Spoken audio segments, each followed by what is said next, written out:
2월 7일 토요일 경건의 시간을 시작하겠습니다. 기도하겠습니다. 산과 같이 든든함으로 저희를 지켜주신 하나님, 흔들리는 세상 속에서도 변함없는 말씀에 기대어 쉴 수 있게 하여 주시니 감사를 드립니다.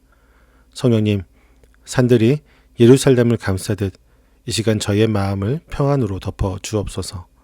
주님을 의지하는 자는 영원히 요동하지 않는다는 그 약속이 오늘 저희의 영혼을 붙드는 든든한 닻이 되게 하여 주옵소서. 예수님의 이름으로 기도드립니다. 아멘. 시편 125편을 함께 보도록 하겠습니다. 같이 읽습니다. 주님을 의지하는 사람은 시온 산과 같아서 흔들리는 일이 없이 영원히 서 있다. 산들이 예루살렘을 감싸고 있듯이 주님께서도 당신의 백성을 지금부터 영원토록 감싸주신다. 의인이 불의한 일에 손대지 못하게 하려면 의인이 분깃으로 받은 그 땅에서 악인이 그 권세를 부리지 못하게 하여야 한다. 주님, 선한 사람과 그 마음이 정직한 사람에게 은혜를 베풀어 주십시오. 주님, 비틀거리면서 굽은 길을 가는 자를 벌하실 때에 악한 일을 하는 자도 함께 벌받게 해 주십시오. 이스라엘의 평화가 깃들기를. 아멘. 시인은 인생의 거친 풍파 속에서 마음 둘 곳을 찾는 우리에게 아주 선명하고 든든한 그림 하나를 그려 보여주고 있습니다. 그것은 바로 예루살렘의 시온산입니다. 시인은 주님을 믿고 의지하는 사람이 마치 이 시온산과 같다고 말합니다. 세상이 아무리 소란스럽고 흔들려도 땅속 깊이 뿌리를 내린 산이 끄떡없는 것처럼 주님을 붙잡은 그 사람의 영혼도 영원히 안전할 것이라고 힘주어 말합니다. 특히 그는 예루살렘 지형을 떠올리며 아주 다정한 설명을 덧붙입니다. 사실 예루살렘 성읍은 주변에 더 높은 산들이 둘러싸고 있는 낮은 분지에 자리 잡고 있습니다. 시인은 이 모습을 보며 주님의 사랑을 생각해 보고 있습니다. 높은 산들이 성벽처럼 예루살렘을 포근하게 둘러싸서 적들의 공격을 막아주는 것처럼 우리 주님께서도 당신의 백성들을 지금부터 영원까지 그렇게 감싸 주신다는 것입니다.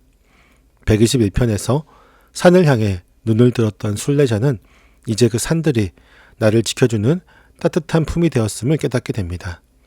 내가 주님을 붙드는 힘보다 나를 겹겹이 에워싸고 계신 주님의 은혜가 훨씬 더 크고 든든하다는 사실을 시인은 우리에게 가르쳐주고 있는 것입니다.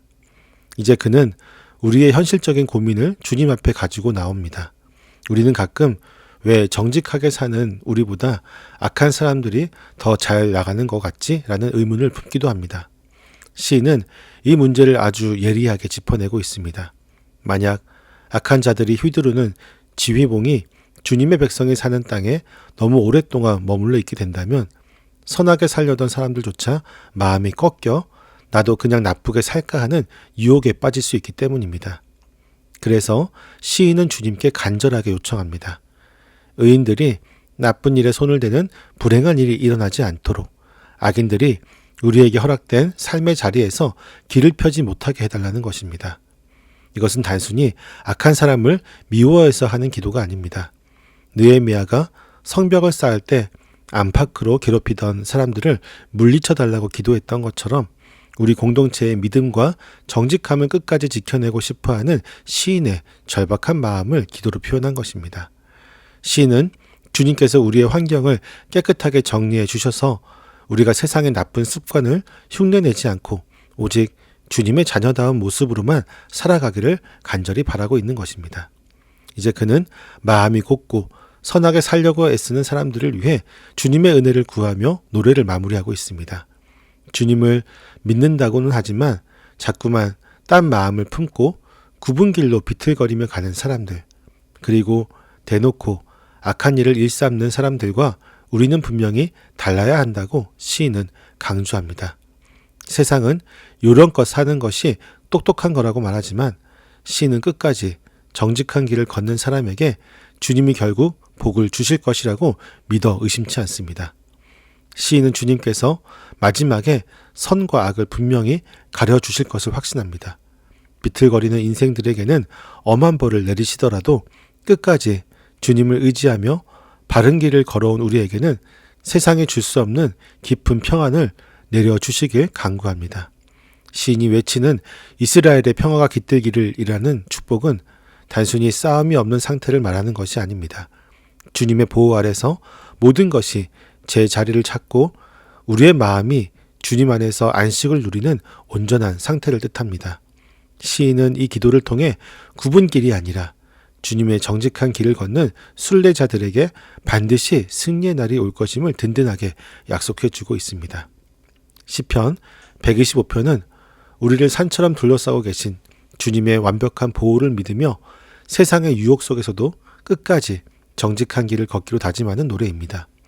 우리는 시온산처럼 우리를 든든하게 세워주시고 산들처럼 감싸주시는 주님의 은혜를 기억해야 하며 나쁜 영향력에 물들지 않도록 우리를 지켜달라고 간절히 기도해야 합니다.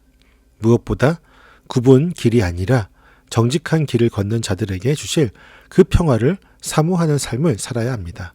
때문에 우리에게 주님을 의지하며 살아간다고 하는 것은 세상에 거센 바람이 불어올 때 두려워 떠는 것이 아니라 나를 겹겹이 에워싸고 계신 주님의 사랑을 떠올리며 미소 짓는 여유로 이어져야 합니다.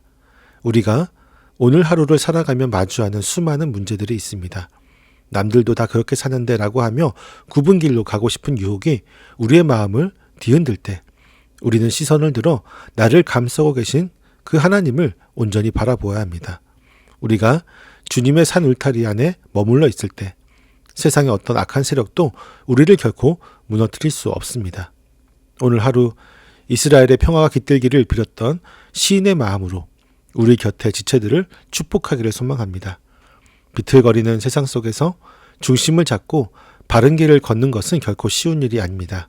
하지만 주님께서 우리의 발걸음을 지키시고 우리의 정직함을 은혜로 갚아주실 것입니다. 주님은 졸지도 주무시지도 않으며 우리를 영원토록 감싸주시는 파수꾼이십니다. 그 든든한 주님의 품 안에서 오늘도 흔들림 없는 평안을 누리며 당당하게 순례의 길을 계속 걸어가는 복된 우리 모두가 되기를 간절히 소망합니다. 기도하겠습니다. 저희를 온전히 감싸주신 하나님, 산들이 성읍을 두르듯 저희의 삶을 겹겹이 에워싸 주시고 주님의 품 안에서 영원히 안전하다는 약속을 주심에 감사를 드립니다. 악한 사람들이 더 잘 되는 것 같아 마음이 흔들리고 정직하게 살기보다 적당히 요령 피우는 굽은 길을 기웃거렸던 저희의 얄팍한 믿음을 회개합니다. 주님의 보호를 믿지 못해 두려워하며 세상의 방식에 손을 뻗으려 했던 연약함을 용서하여 주옵소서. 이제는 악한 유혹에 물들지 않고 주님이 기뻐하시는 올곧은 길만 걷기를 소망합니다. 주님의 보호 울타리 안에서 세상이 알 수 없는 안식을 누리게 하시고 저희가 걷는 모든 순례의 길 위에 주님의 평화가 깃들게 하여 주옵소서. 예수님의 이름으로 기도드립니다. 아멘.